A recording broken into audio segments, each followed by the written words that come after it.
There is a kind of poverty that has nothing to do with the amount of money in your bank account. You can have food on your table, a roof over your head, clothes on your back, opportunities in front of you, and still feel poor. Why? Because you keep looking sideways. You look at the person driving a better car. You look at the person wearing more expensive clothes. You look at the businessman whose company appears bigger than yours. You look at the man who bought a house before you.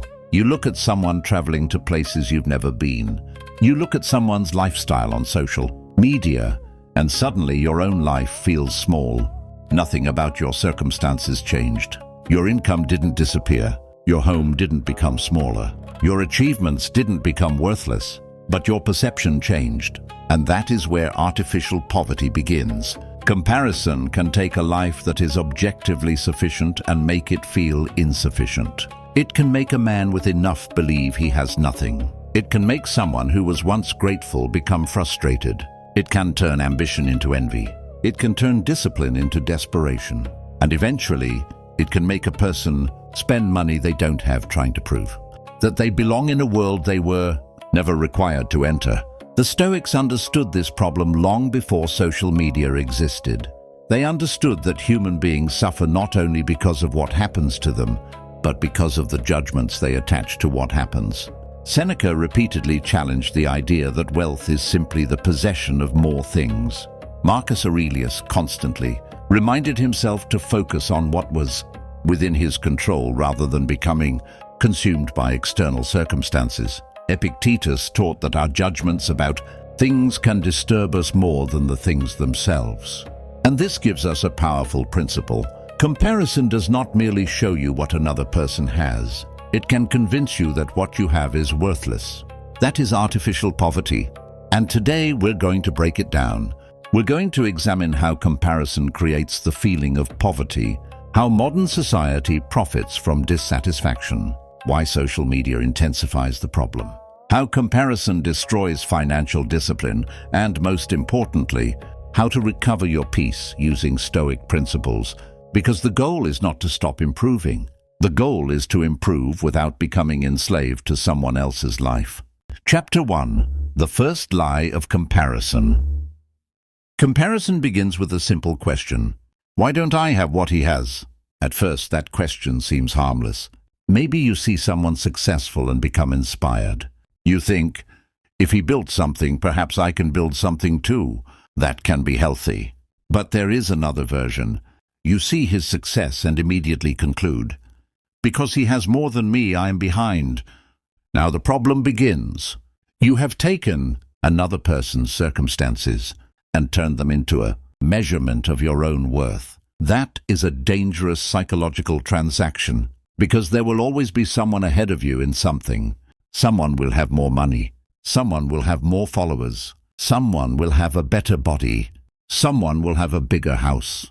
Someone will have more connections. Someone will travel more. Someone will start earlier. Someone will get luckier. Someone will appear more successful. If your happiness depends on being ahead of others, you have created a game you can never permanently win. Because even if you become wealthy, there will be someone wealthier. Even if you become successful, there will be someone more successful. Even if you become famous, there will be someone more famous. And if your definition of success is always more than them, you have surrendered control over your peace. The Stoic asks a different question. Not, what does he have that I don't? But, am I using what I have well? That question returns power to you. Chapter 2. Artificial Poverty. Imagine two men. The first earns $1,000 a month. He lives within his means. He saves consistently. He has no unnecessary debt. He takes care of his responsibilities. He appreciates what he has. He is improving his skills. He sleeps peacefully. The second earns $3,000 a month, but he constantly compares himself with people earning $10,000. He has expensive debt. He buys things to impress people. He feels embarrassed by his car. He thinks his apartment is too small. He believes his clothes aren't good enough. He constantly watches people living lifestyles above his income. Who is poorer? Financially, perhaps the first man has less. Psychologically, the second man may be much poorer. Because poverty isn't only about the quantity of resources. It can also be about the quantity of desire. The more things you believe you need in order to feel successful, the poorer you become psychologically. This is one of the great Stoic insights. If you need 10 things to be happy, you are dependent on 10 things. If you need 50 things, you are dependent on 50. But if you can remain content while pursuing improvement, your freedom increases. This does not mean you should reject money. It does not mean you should avoid ambition. It does not mean you should remain poor. It means you must refuse to make external possessions the foundation of your identity. Money is useful. Luxury can be enjoyable. Success is valuable. But none of these should become your master. Chapter 3. The Social Media Poverty Machine. Previous generations compared themselves mostly with neighbors, relatives, colleagues, and people they personally knew. Today, comparison has become global. You can wake up in Kampala and before breakfast see someone's mansion in Dubai. You can be building your first business while watching another entrepreneur announce a multi-million-dollar acquisition. You can be saving for your first car while watching someone display a garage full of luxury vehicles. You can be working toward your first major investment while someone online claims to have made millions before turning 30. And here's the important part. You are comparing your ordinary life with somebody else's selected highlights. You don't see the arguments. You don't see the failures. You don't see the debt. You don't see the family problems. You don't see the anxiety. You don't see the years of invisible work. You see the photograph, the watch, the car, the vacation, the house, the celebration, the announcement. And then you compare that 5-second image with your entire life. That is an unfair comparison. The Stoic would tell you to examine the impression before accepting the judgment. Ask, what exactly am I seeing? Not, why am I behind? But, do I actually know the full story? This small pause can protect you from enormous mistakes. Chapter 4. Comparison turns wants into needs. This is where comparison becomes financially dangerous. A person may genuinely need a reliable vehicle, but comparison says, you don't need a reliable vehicle. You need a luxury vehicle. You may need clothing. Comparison says, basic clothing isn't enough. You need designer clothing. You may need a phone that works. Comparison says, you need the newest model. You may want a comfortable home. Comparison says, your current home is embarrassing. Notice what happened. The original need was reasonable.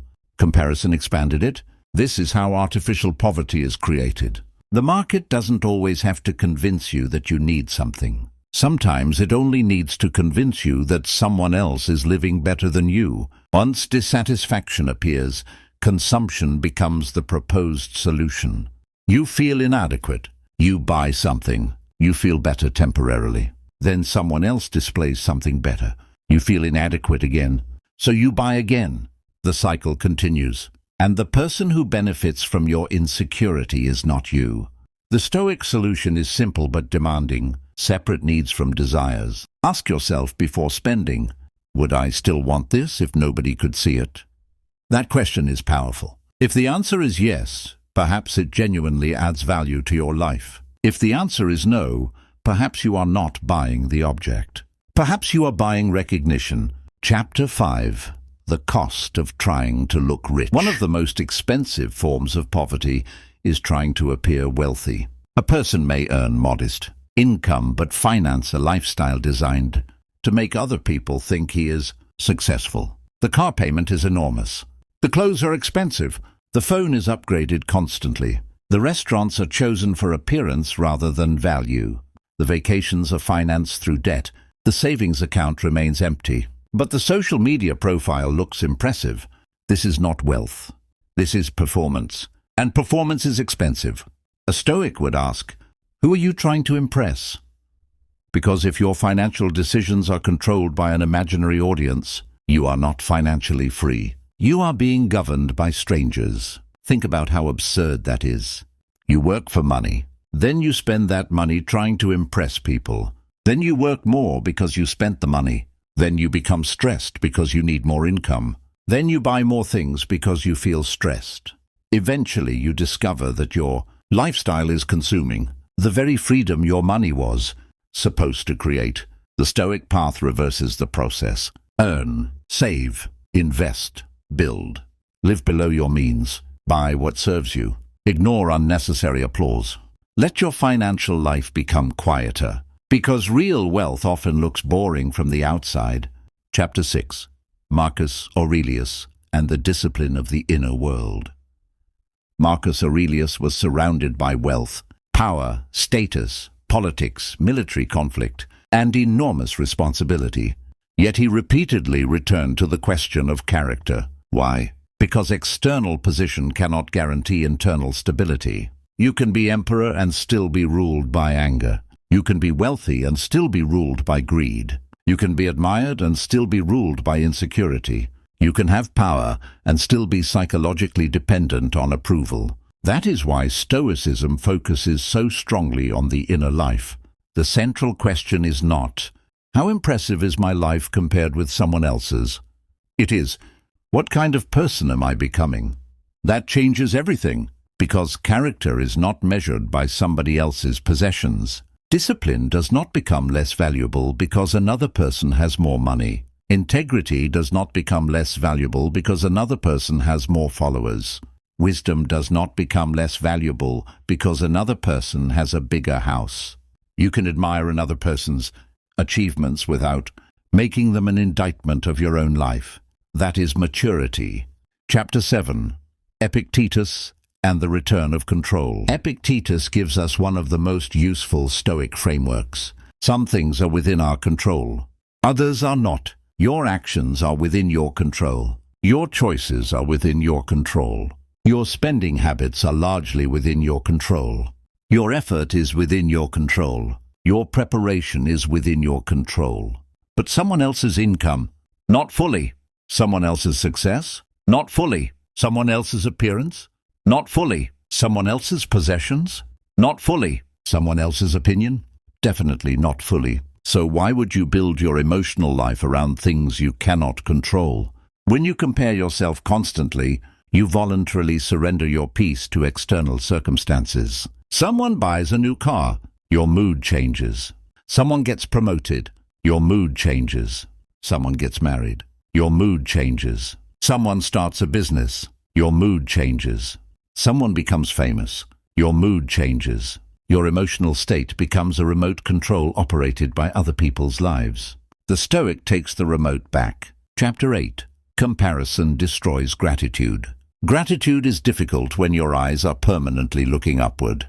You can have a good house and suddenly feel poor after visiting a mansion.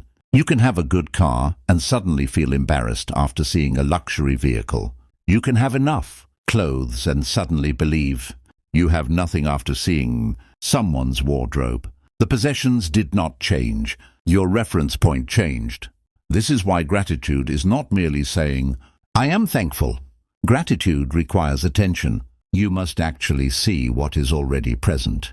Your health, your family, your friendships, your skills, your opportunities, your freedom, your ability to learn, your ability to work, your ability to improve, your ability to start again.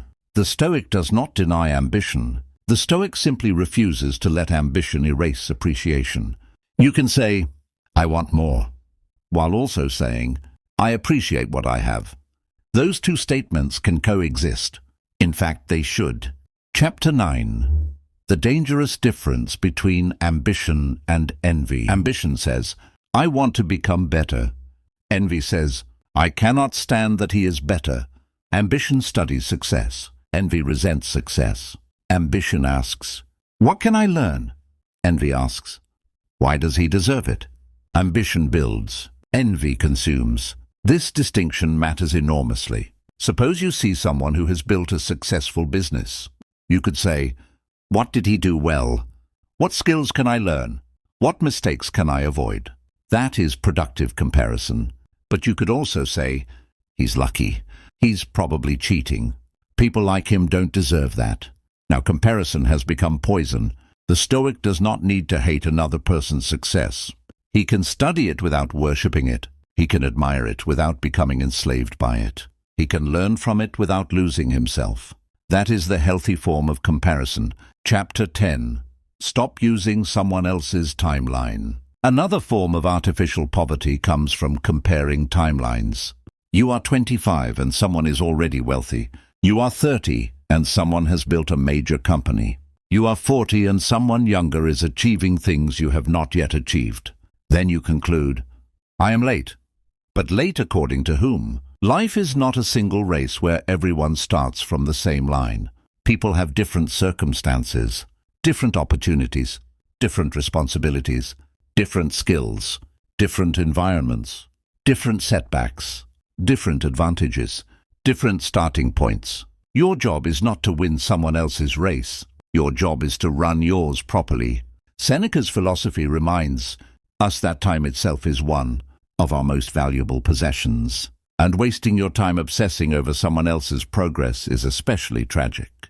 Imagine spending 5 years watching another person's life instead of building your own. 5 years of jealousy, 5 years of comparison, 5 years of insecurity, 5 years of trying to prove something. You could have built something meaningful during that time. Comparison does not merely steal happiness, it can steal years. Chapter 11. The financial consequences of comparison. Let's make this practical. Comparison can lead to impulse spending, lifestyle inflation, consumer debt, unnecessary upgrades, status purchases, risky investments, overworking, burnout, financial anxiety, and poor decision-making. Imagine someone sees another person making money in cryptocurrency, real estate, business, or some other investment. Instead of researching carefully, he feels behind. He thinks, I need to catch up. So he invests money he cannot afford to lose. Why? Not because the investment fits his strategy, because comparison created urgency. This is extremely dangerous. A Stoic investor asks, is this decision rational? The insecure investor asks, am I falling behind? Those are completely different questions. One is based on reason. The other is based on fear. Financial freedom requires the ability to say, I don't need to participate in every opportunity. You do not have to chase every trend. You do not have to own every luxury. You do not have to match every lifestyle. You do not have to prove anything. You need a strategy. Chapter 12. Seneca and the practice of enough. Seneca is particularly useful when discussing wealth, because he understood that the problem is not simply having money. The problem is becoming dependent on more. There is a difference between enjoying wealth and needing wealth to feel worthy. There is a difference between using luxury and being controlled by luxury. There is a difference between wanting improvement and being incapable of appreciating enough. Imagine two wealthy people. One says, I have enough and I can enjoy more when it comes. The other says, no matter how much I get, someone else has more. The first possesses wealth. The second is possessed by wealth. That distinction is everything. The Stoic idea of enough does not mean you stop growing. It means you establish a psychological floor beneath which your peace does not fall. You can pursue $10,000, then $100,000, then $1 million. But your peace cannot depend on reaching the next number. Otherwise, every achievement becomes temporary.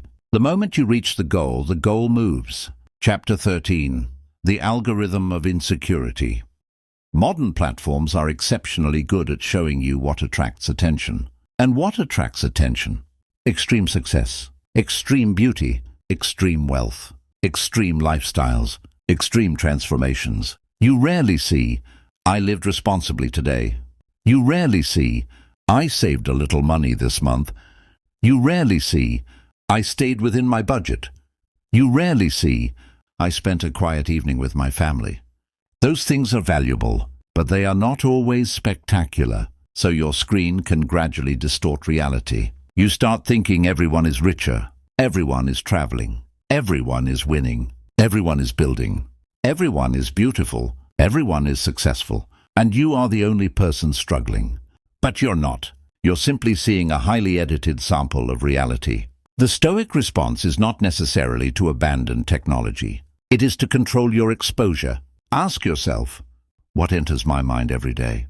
Because your mental diet affects your desires. If you constantly consume luxury, you will desire luxury. If you constantly consume outrage, you will become angry. If you constantly consume comparison, you will become dissatisfied. Protect your attention. Your attention is one of your greatest assets. Chapter 14, The Stoic Reset.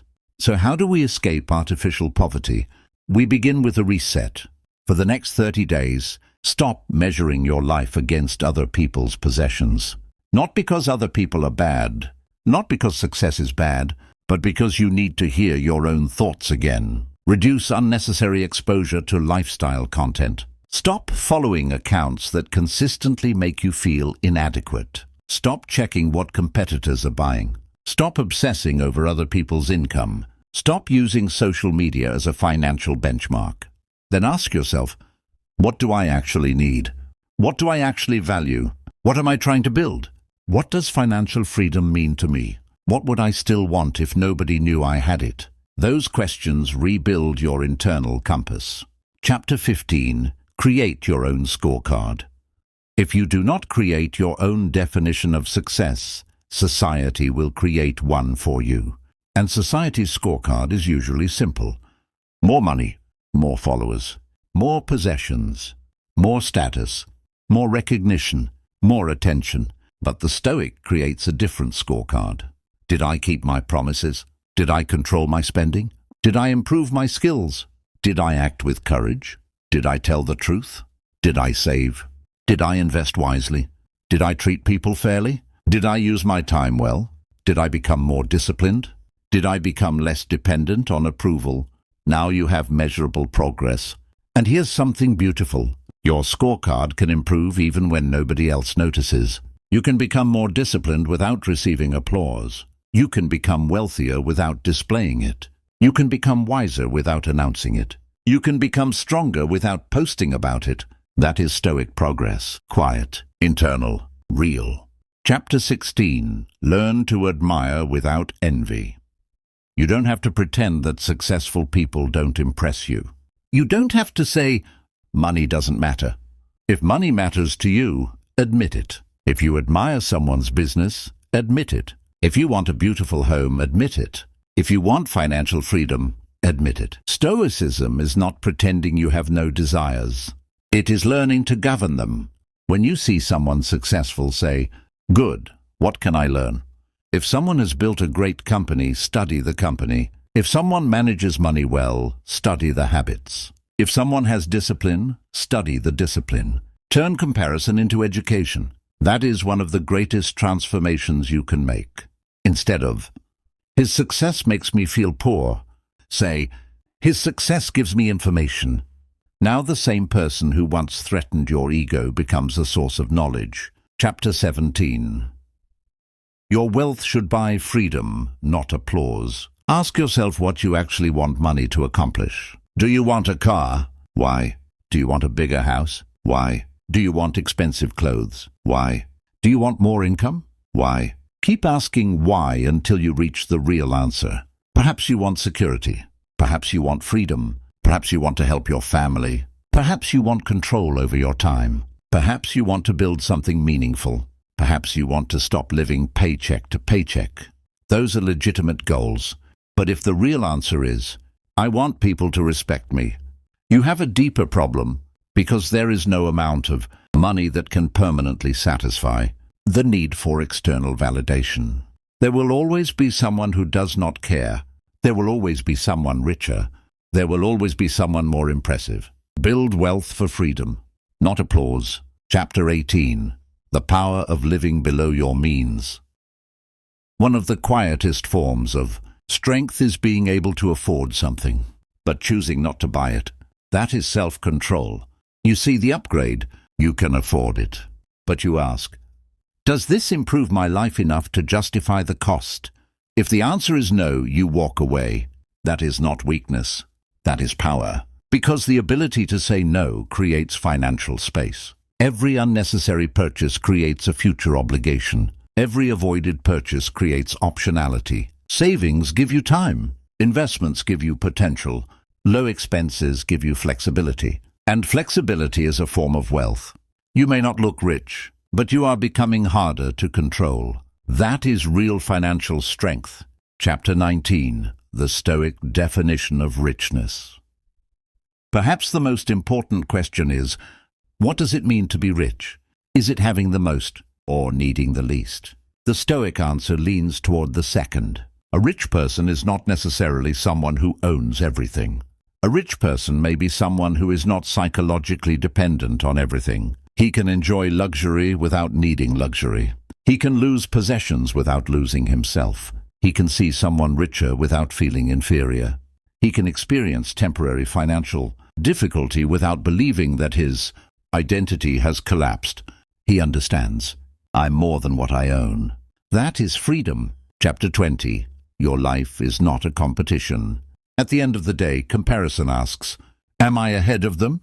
Wisdom asks, am I becoming better than I was? That is the question you should wake up with. Not, who is richer than me? But, am I becoming more disciplined? Not, who has a better car? But, am I using my money wisely?